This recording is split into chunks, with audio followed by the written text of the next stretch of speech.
সবাই কি শুনতে পাচ্ছ?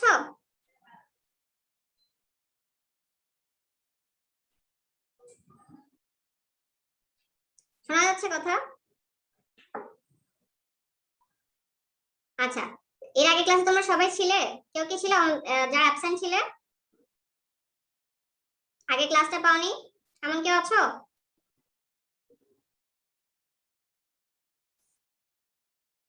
ঠিক আছে, আমরা এর আগে ক্লাসে কর্মক্ষী রসায়নের 5.6 পর্যন্ত পড়েছিলাম। কারো যদি ওইখানে কোনো সমস্যা থাকে তাহলে হচ্ছে একটু জানাবে। এখন প্রথম 5-10 মিনিট আমরা সেই সমস্যাগুলো নিয়ে একটু কথা বলে নেব। কোথাও বুঝতে অসুবিধা থাকলে বলতে পারো।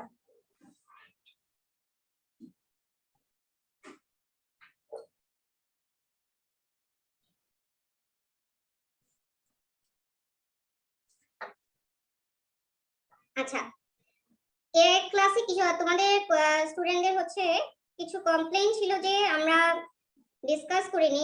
অসুবিধা থাকলে বলতে পারো।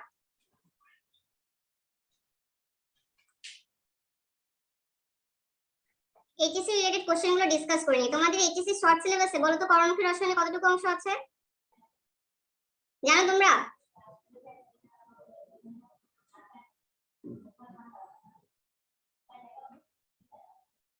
হ্যাঁ, তোমাদের শুধুমাত্র ভিনেগার অংশটা আছে।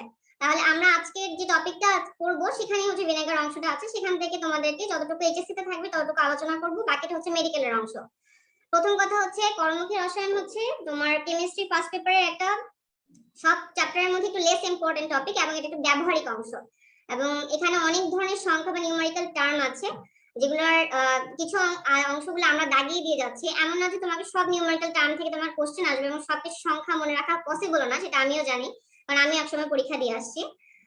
কিন্তু হচ্ছে যতটুকু দাগাই দিব ততটুকু পড়ার চেষ্টা করতে হবে।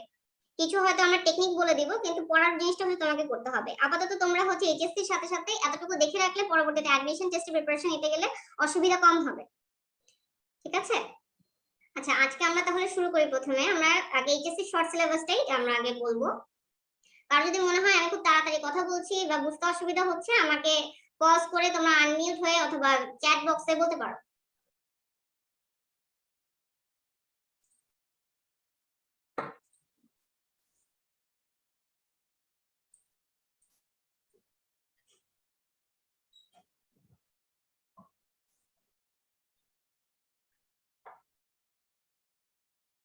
আচ্ছা, এইচএসসি অংশের জন্য আমরা ধর কিছু কিছু শর্ট কোশ্চেন লিখেছি, যে এই শর্ট কোশ্চেন গুলো থেকে তোমাদের পরীক্ষা আসতে পারে এইচএসসি থেকে। যেমন ভিনেগারের মধ্যে আছে মল্ট কি জিনিস, ভিনেগার কি জিনিস, ভিনেগার কি জিনিস আমরা একটু জানি? ভিনেগার কি জিনিস?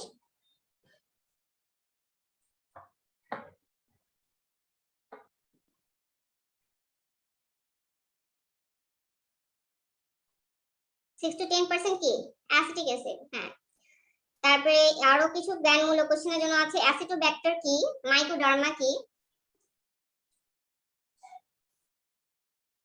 ইনভার্ট চিনি তৈরিতে কোন এনজাইম বা লাগে, গ্লাসিয়াল অ্যাসিটিক অ্যাসিড কি। গ্লাসিয়াল অ্যাসিটিক অ্যাসিড কি জানো তোমরা?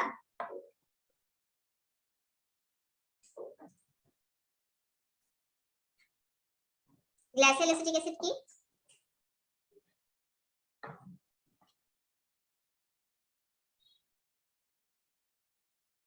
গ্লাসিয়াল অ্যাসিটিক অ্যাসিড হচ্ছে 100% ইথানোয়িক অ্যাসিড। যখন আমরা বিশুদ্ধ করি তখন হচ্ছে সেটা তোমার অনেকটা গ্লাস বা বরফের মতো হয়ে যায়, সেটাকে আমরা গ্লাসিয়াল অ্যাসিটিক অ্যাসিড বলি। ঠিক আছে? তারপর হচ্ছে গাজন কি, গাজন কি এই সংখ্যাগুলো আমি একটু পরে বইয়ের মধ্যে দিচ্ছি। এরপর হচ্ছে ভিনেগার সংরক্ষণের কৌশল, ভিনেগারের ব্যবহারের সুবিধা এবং ভিনেগারের প্রস্তুতির দুটো স্টেপ আছে, গাজন প্রস্তুতি এবং 10% ইথানল হতে বা মল্ট মিশ্রণ হতে ভিনেগার প্রস্তুতি। এগুলো তোমাদের ব্যাখ্যা করার প্রশ্ন হতে পারে। একদম যে কর্মমুখী থেকে আসবে এমনও না, আবার কর্মমুখী থেকে চলে আসতেও পারে। ঠিক আছে? আচ্ছা, এরপর আমরা আসি ভিনেগার প্রস্তুতি। এখানে আছে প্রথমে মল্ট বা ভিনেগার পদ্ধতিতে ভিনেগার প্রস্তুতি। তোমরা এখানে যদি আমি বলি যে মেডিকেলের জন্য কি লাগবে, মেডিকেলের জন্য মূলত হচ্ছে প্রস্তুত প্রণালীটা, মানে জাস্ট মূলনীতিটা লাগে। ঠিক আছে? এতটুকু হচ্ছে লাগে হচ্ছে মেডিকেলের জন্য ফর অবজেক্টিভ। এখানে কি বলা হয়েছে, খেজুরের রসে অথবা আখে 16 থেকে 20% সুক্রোজ থাকে। এই সুক্রোজের সাথে মল্টের এক্সট্রাক্ট বা ইস্ট গুঁড়া যোগ করা হয়। এই ইস্ট থেকে একটা এনজাইম বের হয়, ইনভার্টেজ এবং জাইমেজ। এই এনজাইমটাই কি করবে, ফার্মেন্টেশন করবে। ফার্মেন্টেশন বা গাজন বা হচ্ছে যে আখ বা খেজুরের রস আছে সেটাকে পচাবে, এবং ওখান থেকে প্রথমে আগে ইথানল তৈরি হবে, পরে অ্যাসিটোব্যাক্টর নামে একটা ব্যাকটেরিয়ার প্রভাবে আমরা ইথানোয়িক অ্যাসিডের লঘু জলীয় দ্রবণ পাবো। এই ইথানোয়িক অ্যাসিডের 6 থেকে 10% লঘু জলীয় দ্রবণটি ভিনেগার নামে পরিচিত। আমাদের এইচএসসির জন্য এতটুকু, আমাদের মেডিকেল অ্যাডমিশন টেস্টের জন্য জাস্ট এই প্যারাটা লাগে, কিন্তু তোমাদের এইচএসসির জন্য তোমাদের হচ্ছে প্রস্তুত প্রণালীটা পুরোটা পড়তে হবে। এখানে প্রথম স্তর দ্বিতীয় স্তর করে পয়েন্ট করে করে দেওয়া আছে, লেখার সময় হচ্ছে পয়েন্ট করে করে লিখতে হবে যদি তোমাদের উৎপাদন পদ্ধতি আসে। এই বিক্রিয়াটা খুবই খুবই খুবই ইম্পর্টেন্ট।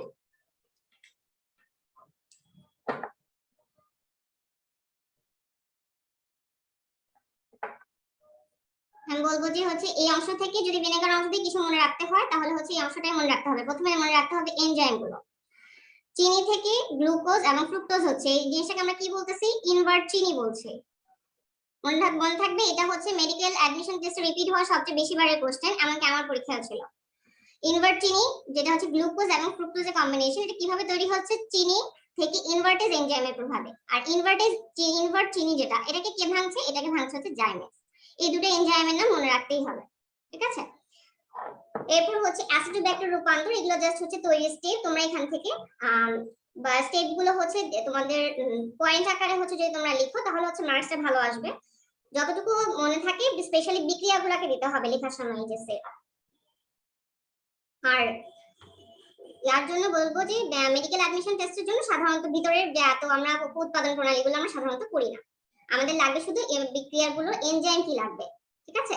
তাহলে এইচএসসি ক্ষেত্রে আমরা পড়বো কি কি, যে প্রথমে কিভাবে তৈরি হচ্ছে, মূলনীতি, কি কি লাগছে, মল্ট এক্সট্রাক্ট, ইস্টের গুঁড়া বা আখের রস, খেজুরের রস লাগছে, অ্যামোনিয়াম সালফেট, অ্যামোনিয়াম ফসফেট লাগছে। তারপরে হচ্ছে অ্যালকোহল উৎপাদনের প্রথম স্তর। এরপরে দেওয়া আছে অ্যাসিটোব্যাক্টর দিয়ে কিভাবে উৎপাদন করা হচ্ছে। অ্যাসিটোব্যাক্টরে কি করা হয়, একটা মল্ট মিশ্রণকে প্রায় 300 ml পরিমাণে একটা খোলা মাটির পাত্রে নেওয়া হয়, তখন সেখানে মল্টের ছাতা করে। আচ্ছা, অনেকক্ষণ ধরে আমরা মল্ট বলছি, মল্ট জিনিসটা কি? মল্ট হচ্ছে আমরা বার্লির দানাকে, বার্লি হচ্ছে অনেকটা গমের মতো, বার্লি এক ধরনের শস্য বীজ, এটাকে যদি আমরা 15 ডিগ্রি সেলসিয়াসে অন্ধকারে খোলা অবস্থায় রেখে দেই তাহলে এই বার্লি দানাগুলো অঙ্কুরিত হবে। অঙ্কুরিত বার্লির দানাকে শুকিয়ে গুঁড়ো করা হয়, এই জিনিসটাকে বলা হয় মল্ট গুঁড়া। এই মল্ট গুঁড়াটা যখন হচ্ছে অ্যালকোহলের সংস্পর্শে রাখা হয় তখন অ্যাসিটোব্যাক্টর বা মাইকোডার্মা অ্যাসিটি নামে একটা ব্যাকটেরিয়া এখানে জন্মায় এবং ইথানলকে বায়ুর দ্বারা অক্সিজেন দ্বারা জারিত হতে সাহায্য করে এবং ইথানোয়িক অ্যাসিড প্রস্তুত করে, ঠিক আছে। তাহলে হচ্ছে বার্লির যে গুঁড়াটা হচ্ছে, বার্লিকে রেখে দিলে, তোমার খোলা অবস্থায় রেখে দিলে যে অঙ্কুরিত বার্লির দানা হচ্ছে সেটাকে যে গুঁড়া করতেছে এটাকে হচ্ছে মল্ট এক্সট্রাক্ট বলতেছে। এই মল্ট মিশ্রণকে যখন আমরা রেখে দিব একটা খোলা বড় খোলা মাটির পাত্র, সেখানে হচ্ছে ছাতা পড়বে। ছাতা পড়বে মানে কি, ওখানে ছত্রাক জন্মাবে। কোন ছত্রাক জন্মাবে, মাইকোডার্মা অ্যাসিটি জন্মাবে বা অ্যাসিটোব্যাক্টর জন্মাবে। এই অ্যাসিটোব্যাক্টর জন্মানোর পরে এই ভিনেগারটা, এটাকে একটা ভিনেগার মতো তৈরি হবে, ভিনেগারটাকে বলা হবে ভিনেগার মাদার, ঠিক আছে। ভিনেগার মাদার বা মাইকোডার্মা অ্যাসিটি বা অ্যাসিটোব্যাক্টর মানে উপরে মল্টের উপরে একটা ছাতার মতো পড়ে গেছে বা ছত্রাক পড়ে গেছে, যেমন পাউরুটির উপরে ছত্রাক পড়ে। এই পাত্রটাকে ঠান্ডা ও অন্ধকার রুমে 7 দিন রেখে দিলে গাঢ় মল্টের ছাতা তৈরি হবে, এটাকে বলা হয় ফিনিশড মাদার ভিনেগার। এটাকে মসৃণ কাপড়ে যখন আমরা আলাদা করে ফেলবো তখন 10 লিটার একটা বালতিতে যে এক্সট্রাক্টটা বের হবে মল্ট মিশ্রণ থেকে সেটাকে 2 থেকে 3 মাস রেখে দেব। এটা হচ্ছে অ্যাসিটোব্যাক্টরের প্রভাবে বায়ুর অক্সিজেন দ্বারা জারিত হয়ে লঘু অ্যাসিটিক অ্যাসিডে পরিণত হবে, তখনই তোমার চমৎকার মল্ট ভিনেগার তৈরি হবে, ঠিক আছে। তাহলে ঘটনাটা হচ্ছে কি, আমরা হচ্ছে একটা আখের রস বা হচ্ছে খেজুরের রসকে আমরা ইনভার্ট চিনি তৈরি করতেছি, জাইমেজ মানে ইস্টের গুঁড়া যোগ করে, যেখানে তোমার জাইমেজ এবং হচ্ছে ইনভার্টেজ এনজাইম থাকতেছে, এবং মল্ট মিশ্রণ থেকে আলাদাভাবে আমরা মাইকোডার্মা অ্যাসিডের মাধ্যমে অ্যাসিটোব্যাক্টর উৎপাদন করতেছি, ঠিক আছে। এটা হলো দুইটা স্টেপ। আমাদেরকে সবচেয়ে বেশি মনে রাখতে হবে হচ্ছে এই দুটো বিক্রিয়া, ঠিক আছে, এই দুটো বিক্রিয়া এবং তার এনজাইম। আশা করি তোমাদের এখানে কোনো প্রবলেম নেই। আর এটা হচ্ছে বিকল্প পদ্ধতি, বিকল্প পদ্ধতি তো সেম, মল্ট মিশ্রণে হচ্ছে 10% ইথানল থাকে, সেটাকে অ্যাসিটোব্যাক্টরের উপস্থিতিতে জারিত করে অ্যাসিটিক অ্যাসিড তৈরি করা হয়। এটাই হচ্ছে ইন ডিটেইলস হচ্ছে তুমি কিভাবে ভিনেগার প্রস্তুত প্রণালী শর্টকাটে লিখবা হচ্ছে এভাবে। প্রথম স্তরে অ্যালকোহল উৎপাদন, যেটা হচ্ছে চিনি থেকে ইনভার্টেজের প্রভাবে ইনভার্ট চিনি জাইমেজের প্রভাবে হচ্ছে ইথানল তৈরি করছে। এই ইথানলকে অ্যাসিটোব্যাক্টেরিয়ার প্রভাবে অ্যাসিটিক অ্যাসিড তৈরি করা হচ্ছে। ভিনেগার তোমার পাস্তুরীকরণ করার পরে হালকা বাদামি বর্ণের হচ্ছে ভিনেগার পাওয়া যায়। আচ্ছা, এরপরে যেটা লাগবে প্রস্তুতি শেষে, যেটা লাস্টে আমরা একটা ছোট বক্স দেখেছিলাম মল্ট এবং অ্যাসিটোব্যাক্টেরিয়ার উপরে, এখানে দেখবে যে অ্যাসিড মাইক্রোডার্মা অ্যাসিটি যে ব্যাকটেরিয়াটা আছে একে বৃদ্ধির জন্য সহায়ক দুটো লবণ আছে। কি কি লবণ? অ্যামোনিয়াম ফসফেট এবং সালফেট। অ্যামোনিয়াম ফসফেট এবং সালফেট লবণ। এটা হচ্ছে 10% ইথানলের জলীয় দ্রবণে পিপার উপরের দিকে স্প্রে করা হয়।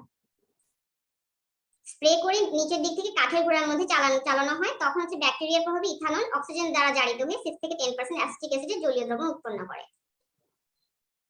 তাহলে হচ্ছে আমাদের এনজাইম লাগছে কি কি বলতো? ইনভার্ট চিনি তৈরি করতে আমাদের এনজাইম লাগছে কি কি?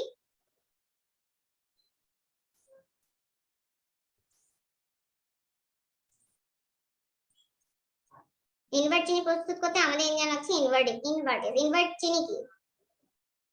ইনভার্ট চিনি মানে কি? ইনভার্ট চিনি বলতে আমরা কি বুঝিয়েছি?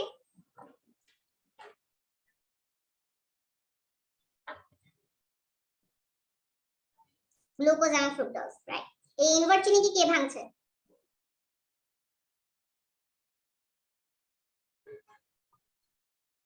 জাইমেস।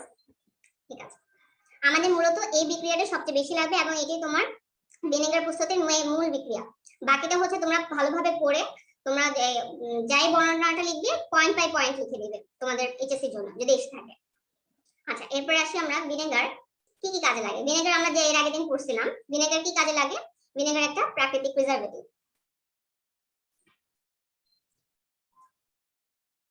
এটা পিএইচ এর মান হচ্ছে 4.74।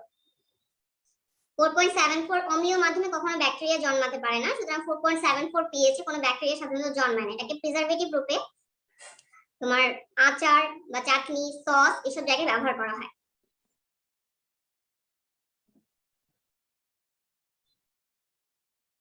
আচ্ছা, এখানে আরেকটা জিনিস বলেছে যে এখানে প্রিজারভেটিভ রূপে যেহেতু 6 থেকে 10% এরই ভিনেগারের পিএইচ হচ্ছে তোমার 4.74 মানে অনেক কম, সেক্ষেত্রে হচ্ছে অনেক সময় 3% বা 4% অ্যাসিডিক অ্যাসিডের লবণের মিশ্রণে মাইক্রো অর্গানিজম মরে যায় বা তাদেরকে ব্যবহার করা হয়। আচ্ছা, এখন কিভাবে কাজ করে প্রিজারভেটিভ রূপে? সে যে এত আমরা খাবারের মধ্যে ইউজ করি ভিনেগারকে, ইনভ্যারিয়েবলি কিভাবে কাজ করে? ওরা কাজ করে হচ্ছে তোমার ব্যাকটেরিয়াকে তারা সেল লাইসিস করে, ঠিক আছে? মৃদু অ্যাসিড যেমন ভিনেগার বা অম্লীয় লবণ পিএইচ যত কম যত রাখতে পারি আমরা, কোনো খাবারের পিএইচ যত আমরা কম রাখতে পারি ততই ক্ষতিকর ব্যাকটেরিয়ার বংশ বিস্তার কমে যাবে। ব্যাকটেরিয়ার বংশ বিস্তারের জন্য অপটিমাম পিএইচ হচ্ছে প্রায় 7 থেকে 8, ঠিক আছে? বা এর নিচে সাধারণত ওরা গ্রো করতে পারে না। আর যেখানে তোমার 4.74 যদি আমি অম্লীয় মাধ্যম করে রাখি সেক্ষেত্রে ব্যাকটেরিয়া টোটালি গ্রো করতে পারবে না। খাদ্যদ্রব্য সংরক্ষণে ভিনেগারের গুরুত্ব যেমন আছে, এটা কাজ করে হচ্ছে তোমার অ্যাসিটিক অ্যাসিডটা লঘু জলীয় দ্রবণে প্রোটন রিলিজ করে, যেটা হচ্ছে হাইড্রোজেন আয়ন। এই হাইড্রোজেন আয়নই হচ্ছে পিএইচটা কমাচ্ছে এবং প্রোটনগুলো তোমার ব্যাকটেরিয়ার সেলকে লাইসিস করতেছে, যার কারণে ব্যাকটেরিয়া মরে যাচ্ছে, ঠিক আছে? খাদ্যবস্তুকে ব্রাইন বা গাঢ় লবণের পানিতে ডুবিয়ে নিলে খাদ্য থেকে পানি দূর হয়, এরপর ওই খাদ্যবস্তুকে ভিনেগারে সিক্ত করে নেওয়া হয়। এই সমগ্র প্রক্রিয়াকে পিকলিং বলে। আমরা যে আচার তৈরি করছি এই আচার তৈরির প্রক্রিয়াটাই আমরা এর আগের দিন বলেছিলাম পিকলিং। মানে হচ্ছে আগে আমাদের যে সবজি বা অথবা হচ্ছে আচারের জিনিসটা যেটা আমরা সংরক্ষণ করতে চাই সেটাকে গাঢ় লবণ দেওয়া হয়, দিয়ে হচ্ছে তারপরে ভিনেগার দেওয়া হয়। এই প্রক্রিয়াটাই পিকলিং। এটা শুধুমাত্র আচারের ক্ষেত্রেও করে না, এটা তোমার সবজি সংরক্ষণ যেমন শসা, মাছ, মাংস এগুলোর মাধ্যমে করা হয়। আচ্ছা, এই গেল ভিনেগার হচ্ছে ভিনেগারের ক্রিয়া কৌশলটা একটাই জিনিস বোঝার মতো, আর কিছু নেই। ক্রিয়া কৌশলটা কি? ওরা হচ্ছে লঘু জলীয় দ্রবণে ওরা হচ্ছে একটা প্রোটন ছাড়বে এবং এই প্রোটনটা পিএইচ কমাবে এবং অম্লীয় মাধ্যমে ব্যাকটেরিয়ার সেলের যে মেমব্রেনটা থাকে সেটা লাইসিস হয়ে যায় এবং তারা মারা যায়। এবং 4.74 এত কম পিএইচ এ সাধারণত ব্যাকটেরিয়া টিকে থাকতে পারে না। এই কারণে আমরা ভিনেগারটি তোমার ইউজ করি। এবং তাছাড়া ভিনেগার হচ্ছে অনেক সহজলভ্য, তেমন কোনো খাদ্যে কোনো পার্শ্ব প্রতিক্রিয়া করে না, আমাদের দেহের জন্য হচ্ছে তেমন কোনো ক্ষতিকর ভূমিকা রাখে না, যার কারণে এটা হচ্ছে আমরা ইনভ্যারিয়েবলি ইউজ করতে পারি। এবং শুধু তাই না, ও হচ্ছে একটু খাবারের স্বাদও বৃদ্ধি করে সাধারণত। আমরা স্যুপে, তারপর মাছ মাংস রান্না করতে দেখবে মাদেরকে যদি রান্না করে দেখতে থাকো অথবা নিজেরা যদি রান্না করে থাকো কখনো, দেখবা যে মাছ মাংস রান্নায় আমরা ভিনেগার ইউজ করি 1 চামচ, যেন হচ্ছে টেস্টটা বাড়ে। ভিনেগারের সংস্পর্শে প্রোটিনের মধ্যে বিযোজন হয়, যার কারণে মাছ মাংস রান্নায় এটা হচ্ছে ভিনেগার সুফলদায়ক হয়। এছাড়া সালাদে আমরা ভিনেগার দিই।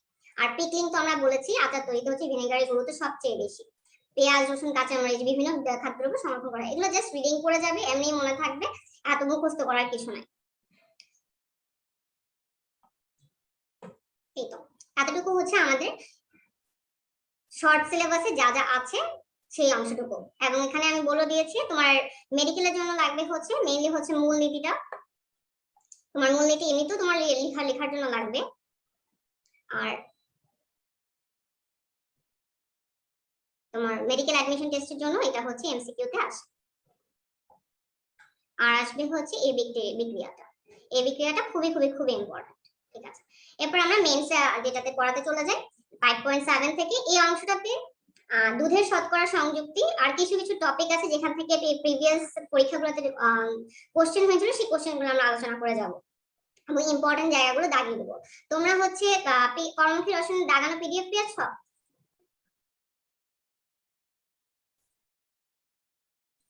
সবাই কি বই দাগিয়ে নিয়েছো?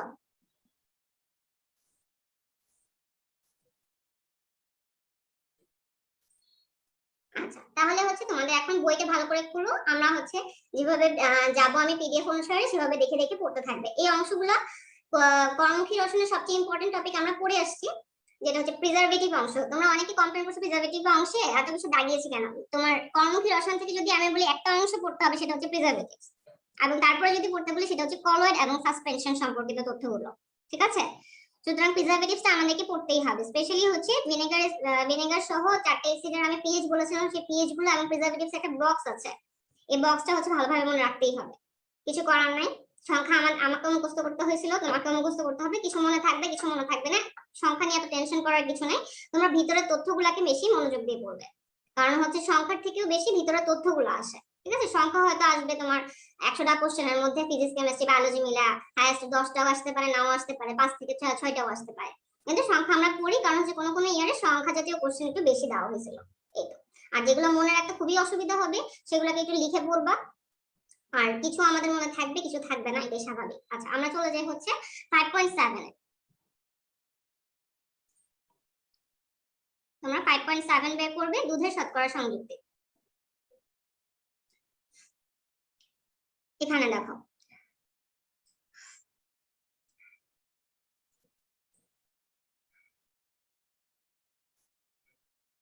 মাতৃদুগ্ধ বা দুধ হচ্ছে স্তন্যপায়ী প্রাণীর মাতৃ প্রজাতির দুগ্ধ গ্রন্থি বা ম্যামারি গ্ল্যান্ড থেকে নিঃসৃত একটা সাদা বর্ণের তরল পদার্থ, এটা আমরা সবাই জানি। ম্যামারি গ্ল্যান্ড থেকে তোমার মিল্ক সিক্রেশনের জন্য আমাদের কোন হরমোনটা কাজ করে জানো সেটা?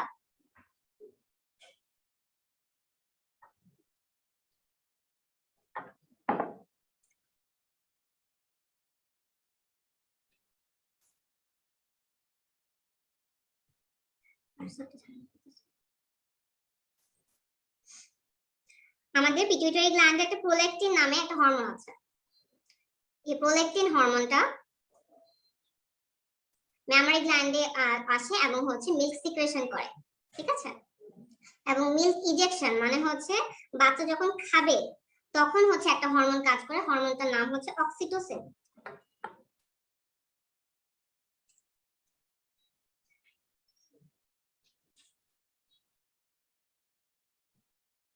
অক্সিটোসিন একটা হচ্ছে মিল্ক সিক্রেশন বা প্রোডাকশন করে, ঠিক আছে, আর একটা হচ্ছে মিল্ক ইজেকশন করে।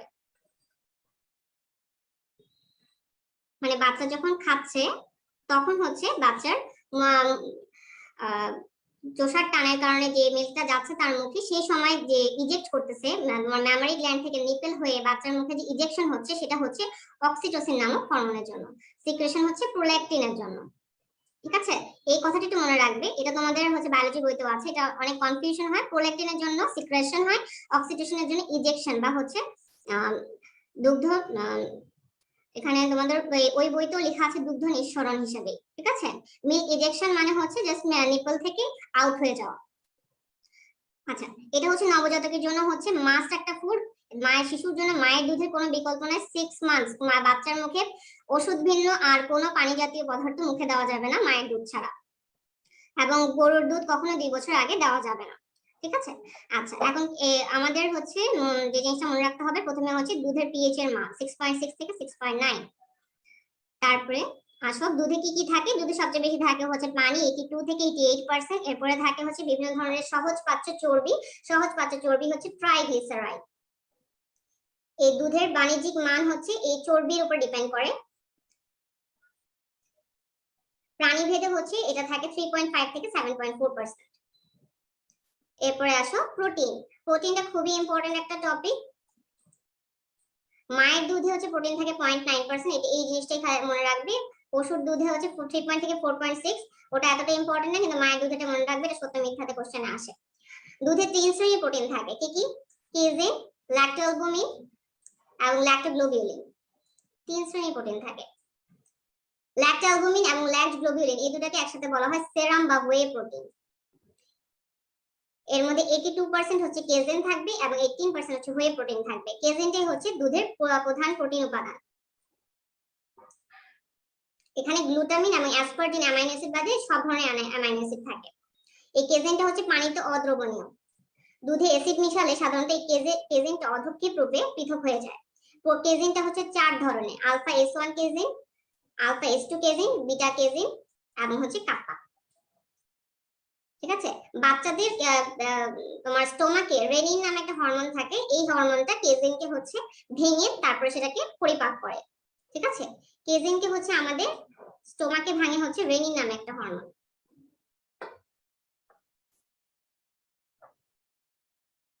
রেনিন এনজাইম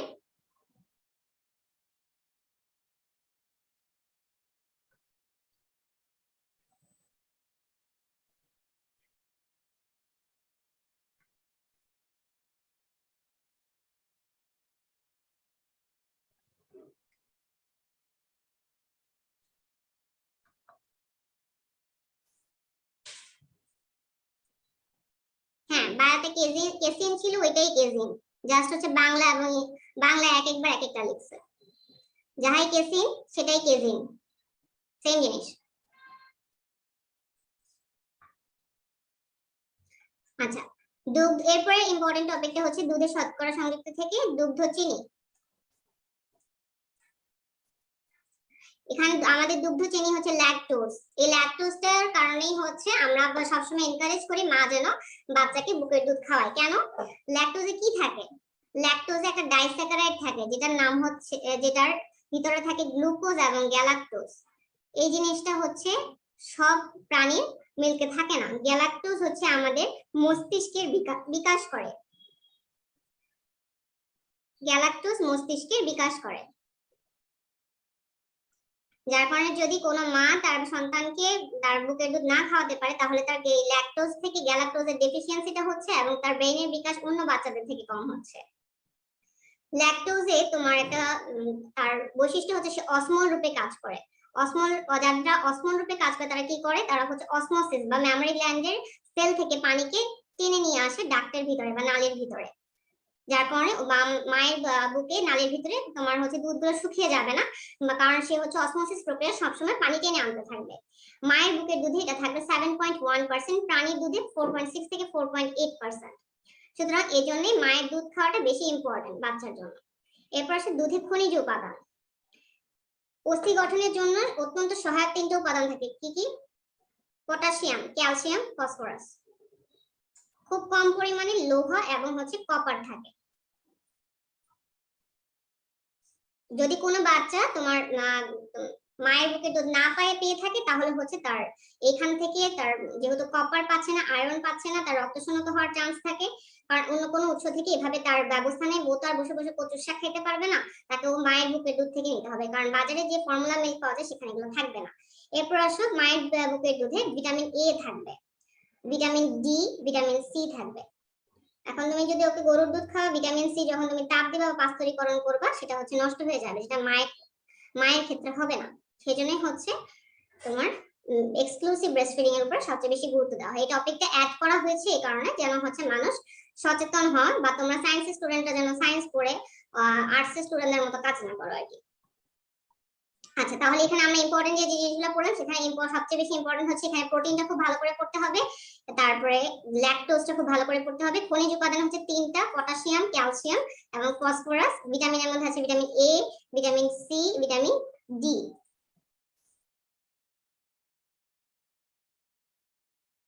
অটিজম একটা নিউরোডিজেনারেটিভ ডিসঅর্ডার, সেটার সাথে মায়ের দুধের কোনো সম্পর্ক নাই, সেটাতে একটা জেনেটিক চেঞ্জ থাকে যেটা এখন পর্যন্ত আবিষ্কার সম্পূর্ণ করা যায়নি।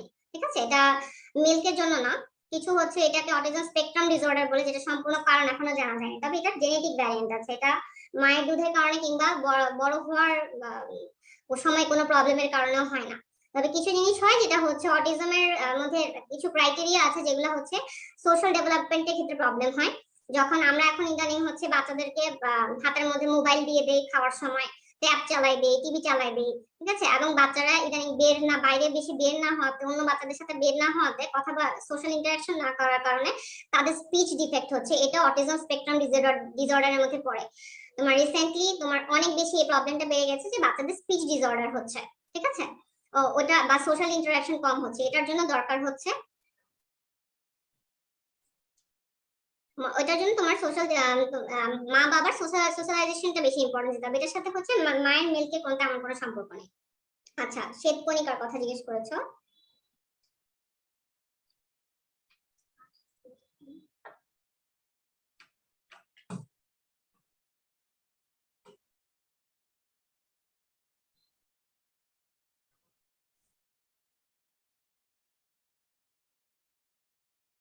সরি, একটু টেকনিক্যাল এরর হয়েছিল। শ্বেতকণিকা হচ্ছে তোমার কিছু পরিমাণে হচ্ছে মায়ের বুকের দুধে থাকবে। ঠিক আছে, ডাব্লিউবিসি কিছু পরিমাণে থাকে। এটা হচ্ছে বলতে গেলে অ্যাকচুয়ালি হচ্ছে লিম্ফোসাইট থাকে, যেটা হচ্ছে তোমার অ্যান্টিবডি তৈরি করে। মায়ের বুকের দুধের মাধ্যমে কিছু অ্যান্টিবডি আমাদের শরীরে এসে থাকে, সেই অ্যান্টিবডি ফর্মেশন করে বি লিম্ফোসাইট। এই এই ধরনের শ্বেত কণিকাগুলো মানে শ্বেত কণিকাগুলো হচ্ছে মায়ের বুকের দুধে থাকে। বুঝতে পেরেছো?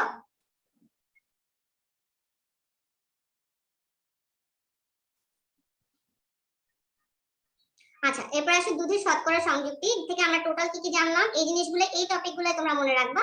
একটা হচ্ছে পানি 82 থেকে 88%, চর্বি 3.5 থেকে 7.4%। চর্বিটা মেইনলি হচ্ছে ট্যান বা ট্রাইগ্লিসারাইড। প্রোটিন থাকে মায়ের দুধে 0.9%, পশুর দুধে 3.2 থেকে 4.6%। মোট প্রোটিন হচ্ছে কেজিন, মোট প্রোটিনের মধ্যে যতটুকু প্রোটিন আছে এটার মধ্যে কেজিন থাকে 82%, ওয়ে প্রোটিন থাকে 18%। ওয়ে প্রোটিনটা কি বলছিলাম বলতো?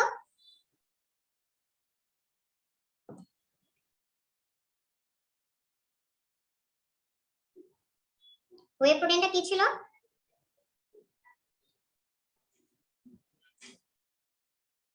আচ্ছা, ওয়ে প্রোটিনটা ছিল ল্যাক্ট অ্যালবুমিন এবং ল্যাক্টোগ্লোবিউলিন, এই দুটো প্রোটিনকে একসাথে বলা হয় হচ্ছে ওয়ে প্রোটিন। ঠিক আছে, আর ল্যাকটোজ থাকে 7.1%।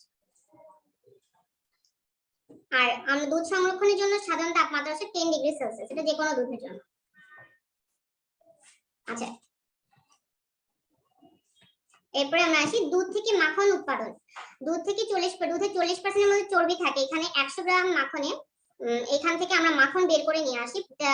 যেমন 100 গ্রাম মাখনে আমাদের প্রায় ভিটামিন এ থাকে 3000 থেকে 4000 ইন্টারন্যাশনাল ইউনিট। আরেকটা জিনিস হচ্ছে তোমাদের কনফিউশন ছিল, দুধ হচ্ছে একটা ইমালশন।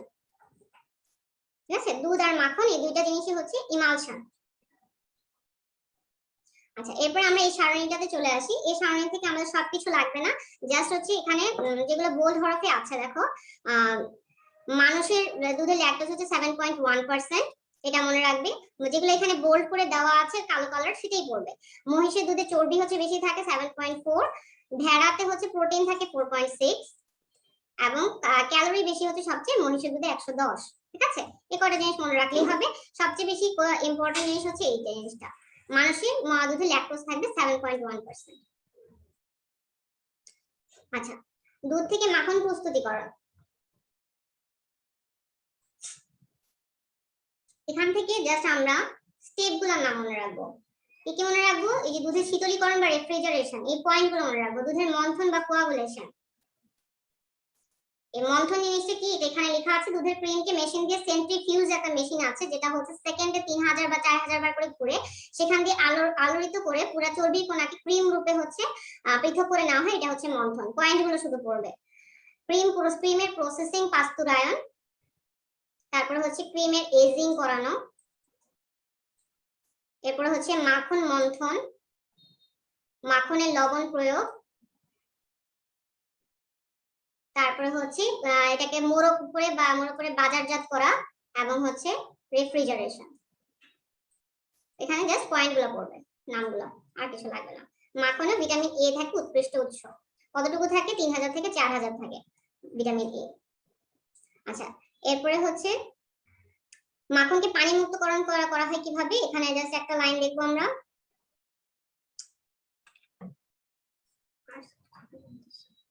মাখনকে পানি মুক্তকরণ করতে হলে মাখনে প্রায় 16 থেকে 70% পানি থাকে। এই পানিকে মুক্ত করার জন্য হচ্ছে তোমার পদ্ধতি গুলো এত কিছু লাগবে না, পদ্ধতিগুলো একবার রিডিং করে চলে যাবে, যে জাস্ট এটাকে পুনঃ ধৌতকরণ করা হয় এবং চাপ প্রয়োগ করে দলা করে ফেলা হয়। ঠিক আছে, এই আমাদের জাস্ট লাগবে এটা একটা ইমালশন, এবং এখানে 16 থেকে 17% পানি রয়েছে। ঠিক আছে, মাখন থেকে তাহলে আমরা কথা কি মনে রাখবো? ভিটামিন এ কতটুকু থাকে এটা সবচেয়ে বেশি ইম্পর্টেন্ট। চর্বি থাকে 40%, প্রোটিন কার্বোহাইড্রেট পানি অতটা মনে না, প্রোটিন আর কার্বোহাইড্রেট অতটা মনে না রাখলে চলবে, পানিটা মনে রাখতে হবে 16 থেকে 17% পানি থাকে। আচ্ছা আচ্ছা, এরপরে মাখন থেকে আমরা হচ্ছে ঘি রূপান্তর করি। মাখনকে 120 ডিগ্রিতে তাপ দিলে তোমার ঘি তৈরি হয়, যেটা হচ্ছে 99.5% চর্বি। এই ঘিকে হচ্ছে আমরা তৈরি করার পরে প্রায় 6 মাস রেখে দিতে পারি। যে ঘি হচ্ছে স্বাভাবিক অবস্থায় 4 থেকে 6 মাস সংরক্ষণ করতে পারি আমরা।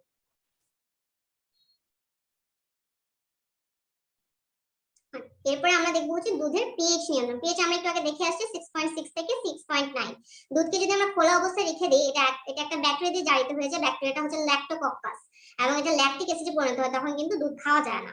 দুধের পিএইচ এর মান 6.5 এর কম হলে সেটা জমাটবদ্ধ হয়ে যায়, এবং এই দুধ থেকে যে দুধ হচ্ছে ছানা ছানা হয়ে যায়, বা কিছু দুধ নষ্ট হয়ে মাঝে মাঝে ছানা ছানা হয়ে যায়, সেখানে কিন্তু মাখনও বের করা সম্ভব হয় না। এখন দুধকে হচ্ছে তোমার যেন এটা নষ্ট না হয়ে যায় ব্যাকটেরিয়াতে, গাজন বন্ধ করার জন্য আমাদের দুইটা পদ্ধতি অবলম্বন করা হয়। একটা হচ্ছে পাস্তুরায়ন এবং হচ্ছে দুধের স্টেরিলাইজেশন। এখানে আমাদের জানতে হবে পাস্তুরায়ন কি জিনিস, পাস্তুরায়নের মাধ্যমে কোন রোগ জীবাণুগুলো চলে যায়, যেমন আমাশয়, কলেরা, টাইফয়েড, প্যারাটাইফয়েড এবং যক্ষা। পাস্তুরায়নের দুইটা পদ্ধতি, একটা হোল্ডার প্রসেস আর একটা হচ্ছে এইচটিএসটি, যেটাকে বলা high temperature short time process. Holder পদ্ধতিতে 63 থেকে 66 ডিগ্রি সেলসিয়াস তাপমাত্রায় 30 মিনিট উত্তপ্ত করে 10 ডিগ্রি তাপমাত্রায় আবার শীতল করে ফেলা হয়। আর এইচটিএসটি তে দুধকে দ্রুত 74 ডিগ্রি সেলসিয়াসে উত্তপ্ত করে 15 সেকেন্ড উত্তপ্ত করা হয়, তারপর 10 ডিগ্রিতে শীতল করা হয়। তাহলে কি করলো? একটাতে হচ্ছে 63 থেকে 66 ডিগ্রি সেলসিয়াস তাপমাত্রায় 30 মিনিট উত্তপ্ত করলো, আর 74 ডিগ্রি সেলসিয়াস তাপমাত্রায় 15 সেকেন্ড উত্তপ্ত করলো, তারপর দ্রুত 10 ডিগ্রিতে শীতলীকরণ করে তারপর সংরক্ষণ করলো। এটাই হচ্ছে পাস্তুরায়ন। আর স্টেরিলাইজেশন কি? স্টেরিলাইজেশন হচ্ছে 100 ডিগ্রি সেলসিয়াস তাপমাত্রায় 25 মিনিট ওয়াটার বাথে হচ্ছে স্টিম দিয়ে উত্তপ্ত করা হয়। কিন্তু এটাতে সমস্যা কি হয়? এটাতে ব্যাকটেরিয়া নষ্ট হয়ে যায়, কিন্তু দুধের সব এনজাইম, রোগ জীবাণু সবই নষ্ট হয়ে যায়। আলটিমেটলি ভিটামিনও নষ্ট হয়ে যায়, দুধের গুণাগুণ নষ্ট হয়ে যায়। এটা হচ্ছে বাচ্চাদেরকে খাওয়ানো যাবে না। ঠিক আছে, এই হলো তোমার দুধের শতকরা সংযুক্তি। এতটুকু হচ্ছে এই সাইড থেকে সবচেয়ে ইম্পর্টেন্ট 5.67 এর অংশ থেকে। আর এরপরে যেগুলো আছে সেগুলো জাস্ট আমরা দাগানো টপিক গুলোই পড়ে যাব, এখানে বোঝার কিছু নেই, শুধু যেগুলো অংশ বলবো সেই জায়গাগুলো পড়বে, আর যেগুলো ইম্পর্টেন্ট বলবো সেগুলো মনে রাখতে হবে। যে আমরা যেটা পাস্তুরায়নের পদ্ধতি দেখেছিলাম সেগুলো। ঠিক আছে, 63 থেকে 66 ডিগ্রি সেলসিয়াস তাপমাত্রায় 30 মিনিট উত্তপ্ত করা হয়, 10 ডিগ্রিতে ঠান্ডা করে ফেলে। আর এইচটিএসটি তে হচ্ছে 70 ডিগ্রি সেলসিয়াস তাপমাত্রায় উত্তপ্ত করা হয় এবং 15 সেকেন্ডে এটাকে ঠান্ডা করে ফেলে।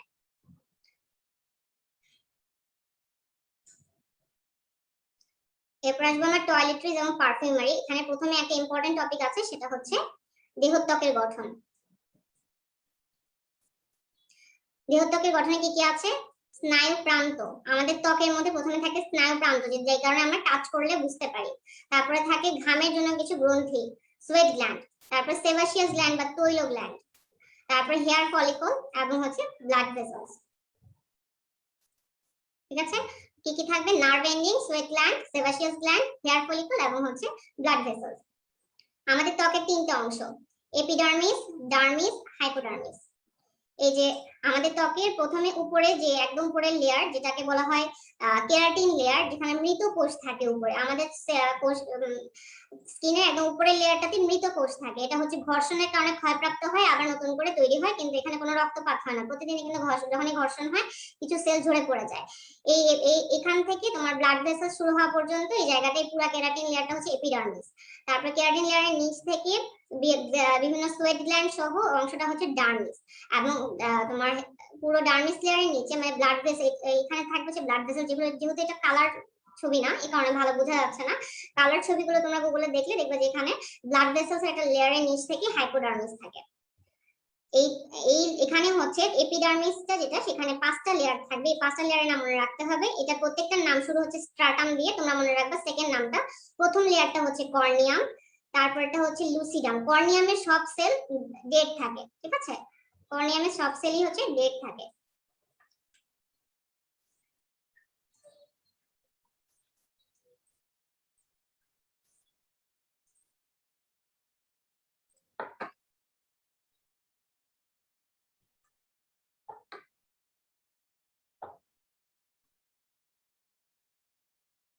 আর তারপর হচ্ছে স্ট্রাটাম লুসিডাম, গ্রানুলোসাম, স্পাইনোসাম এবং হচ্ছে বেজালি। একদম বেজে থাকবে বেজালি। কর্নিয়াম, লুসিডাম, গ্রানুলোসাম, স্পাইনোসাম, বেজালি।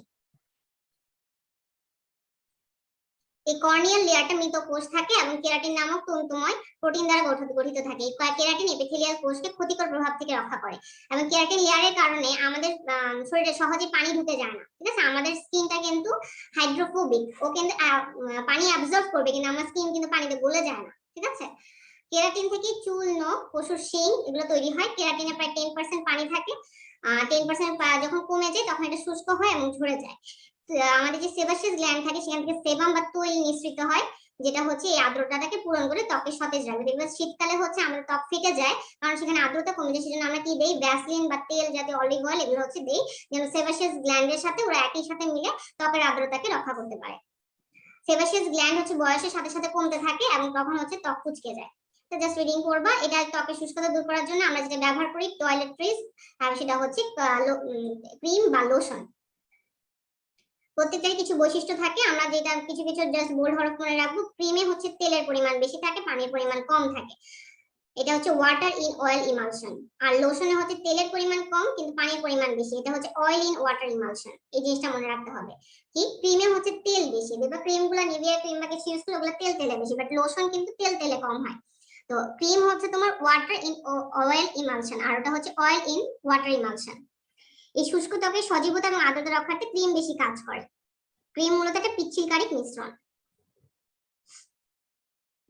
আচ্ছা, এগুলা কি জাস্ট আমরা এখানে বাকি কথাগুলো আমি বলছি, এখানে জাস্ট ওরা হচ্ছে আমরা ত্বক কোমলকারক বা ইমোলিয়েন্ট হিসেবে আমরা ব্যবহার করি। আর কিছু লাগবে না। এটা হচ্ছে ভ্যানিশিং ক্রিম, এটা হচ্ছে অয়েল ইন ওয়াটার ইমালশন, কিন্তু কোল্ড ক্রিম যেটা সেটা হচ্ছে ওয়াটার ইন অয়েল ইমালশন। তাহলে আমরা জিনিসগুলো মনে রাখি। ক্রিম জিনিসটা হচ্ছে ওয়াটার ইন অয়েল, মানে হচ্ছে কোল্ড ক্রিম। কোল্ড ক্রিম হচ্ছে ওয়াটার ইন অয়েল, আর কিন্তু ভ্যানিশিং ক্রিম হচ্ছে অয়েল ইন ওয়াটার, এবং লোশন হচ্ছে অয়েল ইন ওয়াটার। ঠিক আছে? আমরা গরমকালে ভ্যানিশিং ক্রিম ইউজ করি, কারণ হচ্ছে এটা হচ্ছে তোমার পানির পরিমাণটা বেশি থাকে। এই কারণে গরমকালে আমাদের হচ্ছে এত বেশি তেল তেলে জিনিসের দরকার পড়ে না, তাই আমরা ভ্যানিশিং ক্রিম গরমকালে ইউজ করি। কোল্ড ক্রিম হচ্ছে আমরা শীতকালে ইউজ করি। এরপরে আসো টয়লেট্রিজ বলতে আমরা অ্যাকচুয়ালি কি বুঝি? তিনটা জিনিস বুঝি। টয়লেটের সাবান, শ্যাম্পু, দোয়া, টুথপেস্ট। তোমরা এতদিন হয়তো ভাবছো যে টয়লেট্রিজ বলতে বুঝাই কি?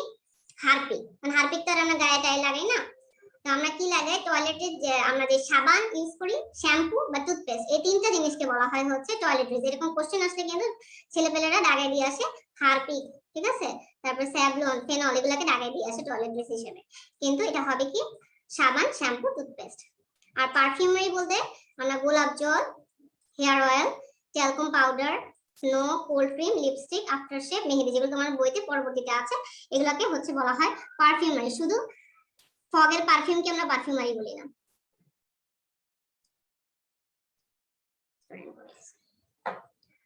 আচ্ছা, এখন আমাকে কিছু আনসার দাও ওখান থেকে। দুধ এক ধরনের কি?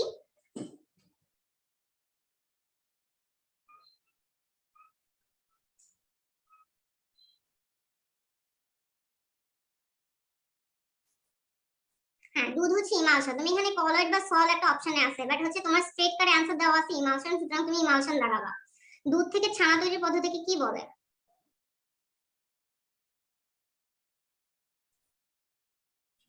দুধ থেকে ছানা তৈরির পদ্ধতিকে কি বলে? Coagulation, right. আমরা পড়ছিলাম কলয়েডের মধ্যে আমরা কোনো কিছু কোয়াগুলেন্ট অ্যাড করে দিলে তখন সেটা তোমার জমাটবদ্ধ হয়ে যায়। দুধ থেকে ছানা তৈরির পদ্ধতিকে বলা হয় হচ্ছে কোয়াগুলেশন। তারপর বলো মিল্ক অফ লাইনকে কি বলে?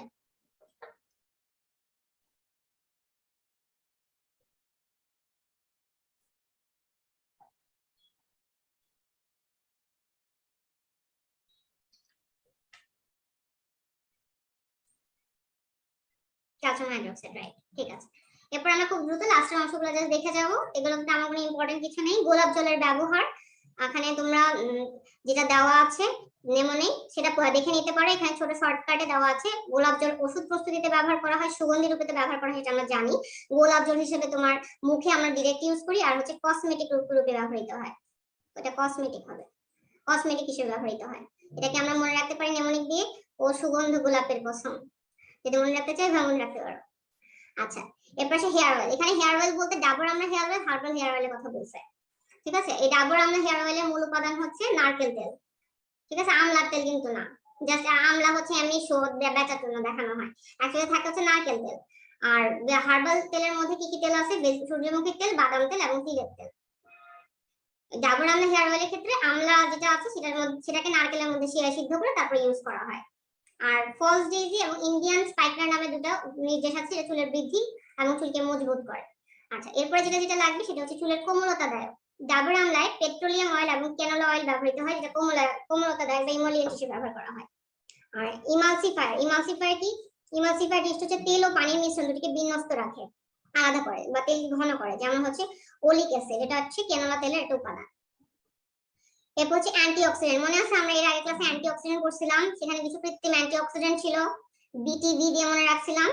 সেই বিটিতে কিছু জিনিস ছিল কি, এটা হচ্ছে এই জিনিসটাকে চেনা যায়, এটা হচ্ছে টি বি